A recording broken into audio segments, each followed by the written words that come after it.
Hello friends, स्वागत है आप सभी का आपके अपने YouTube channel alphabet coaching centre में। आज तारीख है आपका 8 नवंबर 2025। 8 नवंबर 2025 से आपके जो भी मोस्ट इम्पॉर्टेंट करंट अफेयर के हैं, आज हम इस वीडियो में जानने वाले हैं। आगे बढ़ने से पहले आपसे छोटा सा निवेदन है, अगर आप चैनल पर पहली बार आए हैं तो चैनल को सब्सक्राइब जरूर कर लीजिएगा और बेल आइकन को ऑन जरूर कर लीजिएगा। इससे हमारे द्वारा कोई भी वीडियो अपलोड करने पर सबसे पहले नोटिफिकेशन के द्वारा आप तक पहुंच जाएगी। तो चलिए शुरू करते हैं अपने पहले क्वेश्चन को। पहला क्वेश्चन देखिए क्या है। हाल ही में यूसीजी परियोजना में एक खनन समापन फंड का प्रावधान था। यह फंड कितना प्रति हेक्टेयर था? तो आपका राइट आंसर हो जाएगा बी वाला, यानी 50,000 रुपए का। अब देखिए यहाँ पर जो ये परियोजना है और खनन का फंड है, इसमें जो आपका इम्पोर्टेंट पॉइंट बनने वाले हैं उसके बारे में हम डिस्कस करेंगे। देखिए सबसे पहले हम जान लेते हैं यूसीजी का अर्थ, यानी यूसीजी होता क्या है। अंडरग्राउंड कोल गैसिफिकेशन, यानी कोयले को जमीन के नीचे ही गैस में बदलने की प्रक्रिया। आप सभी को पता है कि यहाँ पर भारत देश में कोयले का जो उत्पादन होता है बहुत ही अधिक होता है। कोयले से आपका पता है बिजली बनाई जाती है और आपका उसको निकाल करके और भी अन्य कामों में यूज किया जाता है। तो जो आपका नीचे लेकिन और एक चीज़ और है कि गैस की आपका जो गैस है ये आपको बाहर से एक्सपोर्ट करना पड़ता है। तो इसी को देखते हुए ध्यान में रखते हुए इसी चीज़ को ध्यान में रखते हुए कोयले को गैस में ही बदल देने की प्रक्रिया है। इसका जो मुख्य उद्देश्य है कोयले का सुरक्षित और पर्यावरण अनुकूल अनुकूल उपयोग। उन कोयले भंडारों का उपयोग करना जो पारंपरिक खनन से नहीं निकाले जा सकते हैं। देखिए जिसको हम पारंपरिक खनन से नहीं निकाल सकते हैं, पारंपरिक खनन यानी जहाँ पर हम जा करके जैसे खुदाई की आप लोग देखते होंगे वीडियो में कि कुछ लोग जागते हैं अपने सर पर लैंप लेकर के और अंदर जो है एक एक करके थोड़ा थोड़ा करके निकाल कर बाहर लाते हैं। तो ये पारंपरिक खनन है। इसी प्रकार से अब परियोजनाओं से संबंधित नवीन प्रावधान। देखिए इस परियोजनाओं से संबंधित जो नवीन प्रावधान है वो सरकार ने हाल ही में यूसीजी परियोजनाओं के लिए माइनिंग क्लोजर फंड, यानी खनन समापन फंड का नियम जारी किया है और यह फंड 50,000 प्रति हेक्टेयर निर्धारित किया गया है। इस फंड का जो उद्देश्य रहा है खनन पूरा होने के बाद भूमि जो है पुनर्वास और पर्यावरण सुधार के लिए उपयोग किया जाएगा। मिट्टी हो गया, पानी हो गया और पर्यावरण पर खनन के असर को कम करने के लिए यह राशि जरूरी है।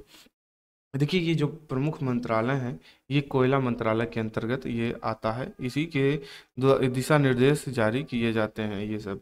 और महत्व देखिए इसका क्या है। भारत में कोयला आधारित ऊर्जा का स्वच्छ विकल्प बढ़ाने की दिशा में बड़ा कदम है।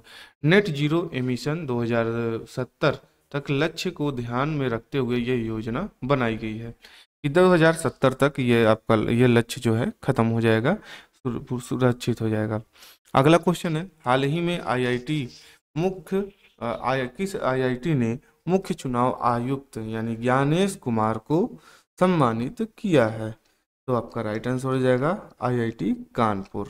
मुख्य चुनाव आयुक्त के बारे में जान लेते हैं। देखिए मुख्य चुनाव आयुक्त का क्या रोल होता है, ये क्या है, इनके बारे में जान लेते हैं। देखिए मुख्य चुनाव आयुक्त जो होता है भारत के निर्वाचन आयोग के प्रमुख होते हैं। आप लोगों ने देखा होगा कुछ दिनों पहले जब राहुल गांधी ने आप ये वीडियो मांगे थे तो ज्ञानेश कुमार जी ने कहा था कि क्या कहते हैं, ज्ञानेश कुमार जी ने कहा था कि क्या हम अपने बहन बेटियों का वीडियो जारी कर सकते हैं। ये सब वीडियो इनका वायरल हुआ था तो ये ट्रेंड में चले थे उस समय, अभी भी ट्रेंड में ही है। आयोग भारत में लोकतांत्रिक चुनावों को स्वतंत्र, निष्पक्ष और पारदर्शी बनाने के लिए जिम्मेदार है। यानी को चुनाव अगर होता है तो ये पूरी जिम्मेदारी किसकी होती है? मुख्य चुनाव आयुक्त की होती है। निर्वाचन आयोग का गठन जो कि इसका गठन जो हुआ था 25 जनवरी 1950 में हुआ था। यह आयोग जो है एक स्वतंत्र संवैधानिक संस्था है। संवैधानिक प्रावधान देखिए क्या है। मुख्य चुनाव आयुक्त और चुनाव आयुक्तों की जो नियुक्ति है राष्ट्रपति द्वारा की जाती है। CEC का कार्यकाल यानी इलेक्शन कमीशन यानी ये मुख्य चुनाव आयुक्त का, चीफ इलेक्शन कमीशन का जो कार्यकाल होता है 6 साल या 65 वर्ष की आयु तक होता है। जो भी पहले हो, इसकी इनकी जो मुख्य कर्तव्य है संसद, राज्य विधानसभाओं और राष्ट्रपति चुनावों का आयोजन कराना, मुख्य और चुनावी नियमों का पालन सुनिश्चित करना, राजनीतिक दलों और उम्मीदवारों की वित्तीय और निगरानी, कानूनी निगरानी, चुनावी आचार संहिता लागू करना। यानी जो भी आप सुनते हैं कि आचार संहिता लगा है, तो ये किसके द्वारा लगाया जाता है? ये मुख्य चुनाव आयुक्त के द्वारा। स्वतंत्रता देखिए क्या है इनकी, ये चीफ इलेक्शन कमीशन की जो नियुक्ति है और सेवाओं का अधिकार जो है संविधान द्वारा संरक्षित है। इन्हें पद से हटाने के लिए राष्ट्रपति की सिफारिश पर संसद का विशेष बहुमत जरूरी है। वर्तमान में ये ज्ञानेश कुमार जो हैं ये मुख्य चुनाव आयुक्त हैं और इनकी जो उपलब्धियां हैं, चुनाव प्रक्रिया में EVM या वीवीपैट का उपयोग कर सकते हैं, मतदान प्रतिशत बढ़ाना और युवा वोटरों को जोड़ना, चुनावी पारदर्शिता और निष्पक्षता सुनिश्चित करना। अगला क्वेश्चन है 2 नवंबर 2025 किस प्रकार के श्रम बाजार असमानताओं पर भारत में चर्चा हुई है? तो राइट आंसर है हो जाएगा आपका अनौपचारिक श्रम बाजार में लिंग विभाजन। अगला क्वेश्चन है हाल ही में किस शहर को यूनेस्को के क्रिएटिव सिटीज नेटवर्क में शामिल किया गया है? तो आपका राइट आंसर हो जाएगा लखनऊ। देखिए यूनेस्को के बारे में जान लेते हैं। अभी हमने इस पॉइंट को कल ही पढ़ा था, लेकिन यहाँ पर हम पढ़ लेते हैं दोबारा, ये रिवीजन हो जाएगा। देखिए इसका जो पूरा नाम है United Nation Educational Scientific and Cultural Organization है और इसकी जो स्थापना हुई थी 16 नवंबर 1945 में हुई थी। और यूनेस्को को जो मुख्यालय है ये फ्रांस में है, जो कि पेरिस में है। और इसका जो मुख्य उद्देश्य रहता है शिक्षा, विज्ञान, संस्कृति और आचार के क्षेत्र में, संचार के क्षेत्र में अंतर्राष्ट्रीय सहयोग को बढ़ावा देना। इसके जो कार्य हैं, इसके जो क्षेत्र हैं, इस कहाँ तक के हैं? देखिए शिक्षा के क्षेत्र में और शिक्षा का अधिकार सुनिश्चित करना, स्कूलों और विश्वविद्यालयों के लिए मानक विकसित करना, साइंस यानी विज्ञान के क्षेत्र में जलवायु परिवर्तन, महासागरीय अनुसंधान, भूविज्ञान, प्राकृतिक संसाधनों का संरक्षण। सांस्कृतिक यानी कल्चर के क्षेत्र में क्या है? वर्ल्ड हेरिटेज साइट की पहचान और संरक्षण करना, सांस्कृतिक विरासत और परंपराओं का संरक्षण। संचार में देखते हैं क्या? मीडिया स्वतंत्र और डिजिटल शिक्षा को बढ़ावा देना। और प्रमुख इसकी जो पहल हैं विश्व धरोहर स्थल, विश्व की ऐतिहासिक प्राकृतिक धरोहर को संरक्षित करना।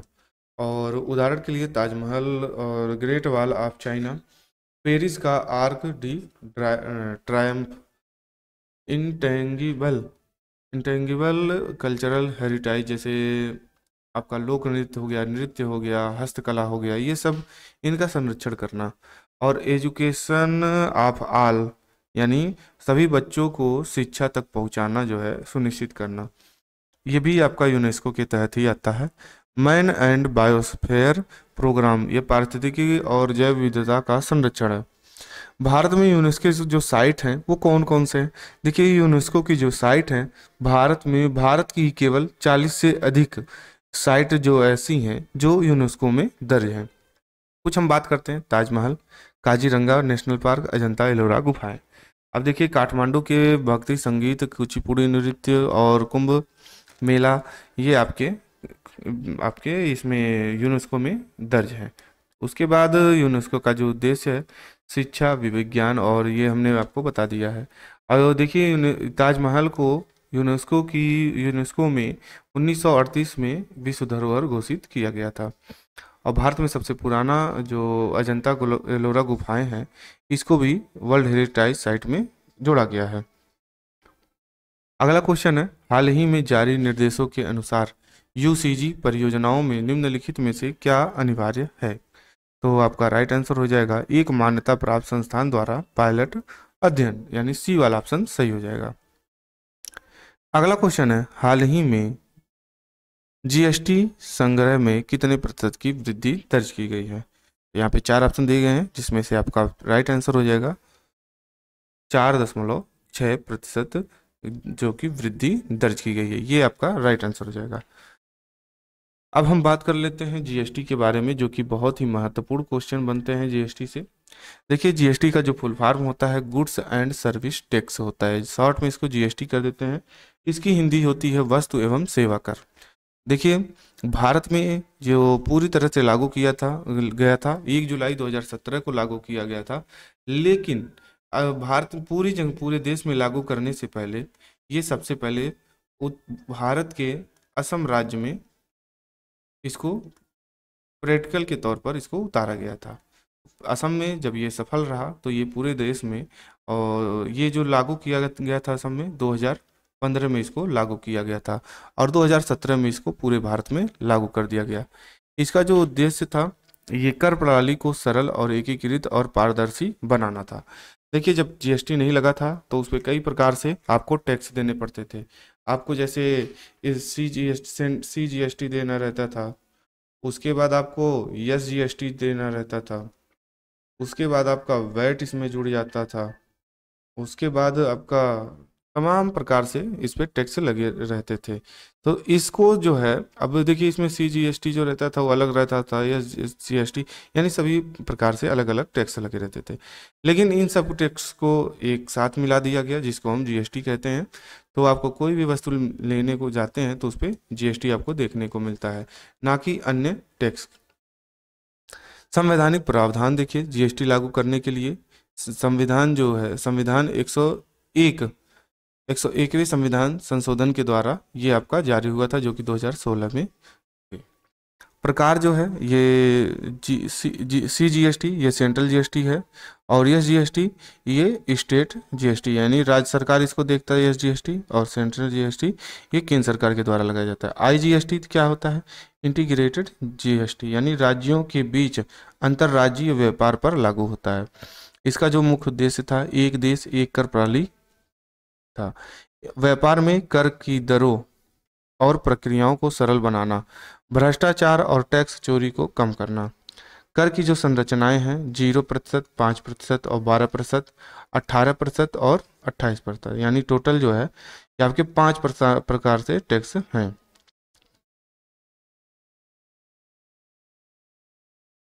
इसके लाभ क्या हैं? इसके देखिए बहुत से लाभ हैं आपका, जैसे कि महत्वपूर्ण लाभ आपका देख सकते हैं कि व्यापारियों के लिए एकीकृत बाजार, माल और सेवाओं की कीमतों में पारदर्शिता, राज्यों और केंद्र के बीच कर संग्रह का संतुलन। देखिए, इस जीएसटी से संबंधित जो प्रश्न बन सकते हैं वो क्या बन सकते हैं? भारत में जीएसटी कब लागू हुआ? 1 जुलाई 2017 को। जीएसटी लागू करने वाला संविधान संशोधन कौन सा है? 101वां संशोधन। और सीजीएसटी और एसजीएसटी में क्या है? देखिए, सीजीएसटी जो है केंद्र द्वारा लगाया जाता है, एसजीएसटी राज्य सरकार द्वारा लगाया जाता है।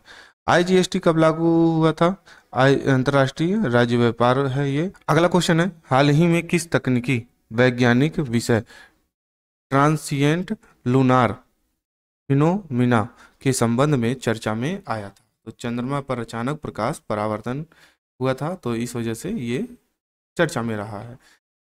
अगला क्वेश्चन है, हाल ही में भारतीय ग्रामीण विकास मंत्रालय ने किस प्रमुख मिशन की समीक्षा की थी?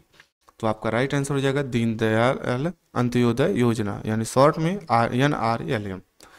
नेक्स्ट क्वेश्चन है, हाल ही में भारत में किस प्रकार के कृषि उत्पादन पर विशेष चर्चा हुई थी, जिसे मखाना कहा गया है? तो आपका राइट आंसर हो जाएगा मखाना उत्पादन एवं अर्थशास्त्र। इस पर जो है आपका राइट आंसर सी हो जाएगा।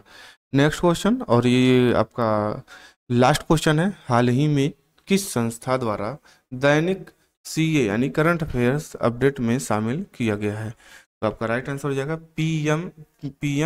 PMFIAS। इसके अंतर्गत ये करंट अफेयर को शामिल किया गया है PMO ऑफिस में। अब देखिए, अगर आपको ये वीडियो अच्छा लगा हो, वीडियो को लाइक और शेयर जरूर कीजिएगा। अगर आपको इस वीडियो में कोई त्रुटि लग रही हो तो उस त्रुटि को कमेंट बॉक्स में जरूर टाइप कर दीजिएगा। मिलते हैं अगले वीडियो में, तब तक के लिए थैंक्स फॉर वॉचिंग।